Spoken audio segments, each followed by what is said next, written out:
കാലത്ത് എണീറ്റിട്ടുള്ള ഇരിപ്പാണ് കേട്ടോ അത്.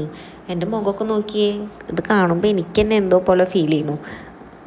എനിക്കാണെങ്കിൽ കാലത്ത് എണീക്കുക എന്ന് പറഞ്ഞാൽ ഇത്രയും ബുദ്ധിമുട്ടുള്ള ഒരു കാര്യം വേറെ ഇല്ല.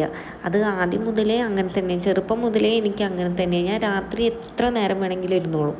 ചിലപ്പോൾ 2 മണി 3 മണി വരെയൊക്കെ ഇരിക്കാൻ എനിക്കൊരു പ്രയാസമില്ല. പക്ഷേ രാവിലെ എണീക്കുക എന്ന് വെച്ചാൽ ഇത്ര ബുദ്ധിമുട്ടുള്ള കാര്യം വേറെ ഇല്ല. ഞാൻ സ്കൂളിൽ പോകുന്ന സമയത്തൊക്കെ എനിക്ക് അമ്മയുടെ അടുത്ത് നിന്ന് അടിയൊക്കെ കിട്ടും കാലത്ത് എണീക്കാനായിട്ട്. അമ്മ വന്ന് വിളിച്ച് പോയാൽ ഞാൻ എണീക്കില്ല, പിന്നെ വരുന്നത് അടുത്തത് വടിയായിട്ടാവും.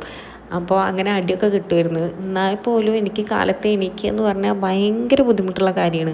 അതുപോലെ എണീറ്റിട്ടെങ്കിൽ എങ്ങാനും നേരത്തെ എണീറ്റിട്ടുണ്ട് വെച്ചെങ്കിൽ ഞാൻ ബാത്റൂമിൽ പോയിട്ട് ക്ലോസറ്റൊക്കെ അടച്ചിട്ടിട്ട് അതിൻ്റെ മേലെ ഇരുന്നിട്ട് ഉറങ്ങുമായിരുന്നു. പിന്നെ അത് അമ്മ കണ്ടുപിടിച്ചതിന് ശേഷം അമ്മ ക്ലോസറ്റിൻ്റെയൊക്കെ നിറച്ച് വെള്ളം ഒഴിച്ചിട്ടിട്ട് വരും. അപ്പോൾ പിന്നെ അമ്മ ഇരുന്ന് ഉറങ്ങില്ലല്ലോ. ഇപ്പോഴും ഒരവസരം കിട്ടിയാൽ ഞാൻ കാലത്ത് എത്ര നേരം വേണമെങ്കിലും കിടന്നുറങ്ങും കേട്ടോ. ഇനിയിപ്പോൾ നേരത്തെ ഉറങ്ങിയിട്ടുണ്ട് വെച്ചെങ്കിലും കാലത്ത് നേരത്തെ എണീക്കാൻ എന്നെക്കൊണ്ട് പറ്റുന്നില്ല. ഭയങ്കര ബുദ്ധിമുട്ടായിട്ടുള്ള ഒരു കാര്യമാണ് എനിക്കത്. എൻ്റെ കെട്ടിയവനാണെച്ചെങ്കിൽ എൻ്റെ ഈ സ്വഭാവത്തിന് നേരെ ഓപ്പോസിറ്റാണ്. ആൾ രാത്രി നേരത്തെ ഉറങ്ങുകയും ചെയ്യും, അതുപോലെ കാലത്ത് നേരത്തെ എണീക്കുകയും ചെയ്യും. ഇപ്പോൾ കുറച്ചായിട്ട് ഞാൻ ഈ സ്വഭാവം മാറ്റിയെടുക്കാൻ വേണ്ടി ശ്രമിക്കുന്നുണ്ട്. മാറ്റിയെടുക്കാതിരിക്കാൻ എനിക്ക് പറ്റില്ല. കാരണം ഞാനും കുട്ടികളും തനിച്ചാണ് താമസിക്കുന്നത്. അപ്പോൾ ഞാൻ നേരത്തെ എണീറ്റിട്ടില്ല വെച്ചെങ്കിൽ കാര്യങ്ങളൊക്കെ അതുപോലെ ലേറ്റായി പോകും.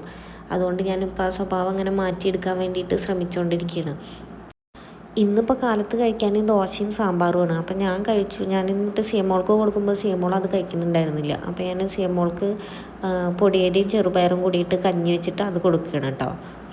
ക്രിസ്മസ് ട്രീ വാങ്ങി വെച്ചിട്ട് ഇത് നേരം പോലെ ഒന്നും ഉപയോഗിച്ചിട്ടില്ല കേട്ടോ. കഴിഞ്ഞ വർഷമൊന്നും ക്രിസ്മസ് ട്രീ തന്നെ വെച്ചിട്ടില്ല. മേലത്തെ ഒരു റൂമിൽ ഞാനിങ്ങനെ സാധനങ്ങളൊക്കെ വെച്ചിരിക്കുകയാണ്. കുറേ കുട്ടികളുടെ ടോയ്സും അങ്ങനെ ഉപയോഗിക്കാത്ത സംഭവങ്ങളൊക്കെ മേലെ കൊണ്ട് വെച്ചിരിക്കുക കേട്ടോ. അപ്പോൾ അത് ക്രിസ്മസ് ട്രീ അവിടെ തന്നെയായിരുന്നു. അപ്പോൾ അതെടുത്തിട്ട് ഞാൻ താഴേക്ക് ഇറക്കുമ്പോൾ അത് ആ സിയമോൾ സൈക്കിളായിട്ട് വരുന്നുണ്ട്. അവളുടെ ആ സൈക്കിളും താഴേക്ക് ഇറക്കി കൊടുക്കാൻ പറഞ്ഞിട്ട് അങ്ങനെ അതും ഇറക്കിയിട്ടുണ്ട്. ആവശ്യത്തിലേറെ സാധനങ്ങൾ തന്നെ അവൾ താഴെ പറത്തിയിട്ടുണ്ട്. ഇനിയിപ്പോൾ അതിൻ്റെ കൂടെ ഇതും കൂടിയായി. ഈ ക്രിസ്മസ് ട്രീ ഡെക്കറേറ്റ് ചെയ്ത് കൊണ്ടുവരൽ എളുപ്പമുള്ള പരിപാടിയല്ല കേട്ടോ. ഞാനിത് വാങ്ങുമ്പോൾ ഫുള്ളൊരു സെറ്റായിട്ടാണ് വാങ്ങിയിട്ടുണ്ടായിരുന്നത്.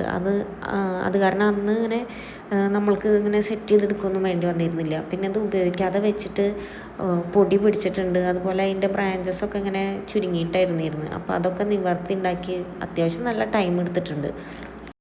ആര്യക്കുട്ടിയായിരുന്നു കേട്ടോ അതിൻ്റെ കൂടെ ഇതൊക്കെ ഹെൽപ്പ് ചെയ്യാനൊക്കെ കൂടെ ഉണ്ടായിരുന്നത്. ഞാനും അവനും കൂടിയിട്ട് ഇങ്ങനെ എല്ലാം ഡെക്കറേറ്റ് ചെയ്തു അതിൻ്റെ ഓരോ സാധനങ്ങളൊക്കെ വെക്കുന്നതിനനുസരിച്ചിട്ട് സിയമോൾ അവൾക്ക് വേണ്ടതൊക്കെ അവൾ അതൊന്ന് ഊരിയെടുത്ത് കൊണ്ടുപോവുക അങ്ങനെയൊക്കെ ചെയ്തുകൊണ്ടിരിക്കുകയായിരുന്നു. ക്രിസ്മസ് ട്രീ അവിടെ വെച്ചതിൻ്റെ ശേഷം സിയമോൾ അവിടെ തന്നെയാണ് കേട്ടോ ഇരിക്കുന്നത്. ഞങ്ങളുടെ കണ്ണ് തെറ്റിച്ചിട്ട് ഓരോന്നും എടുത്തുകൊണ്ടാൻ വേണ്ടിയിട്ടാണ് അവിടെ ഇരിക്കുന്നത്.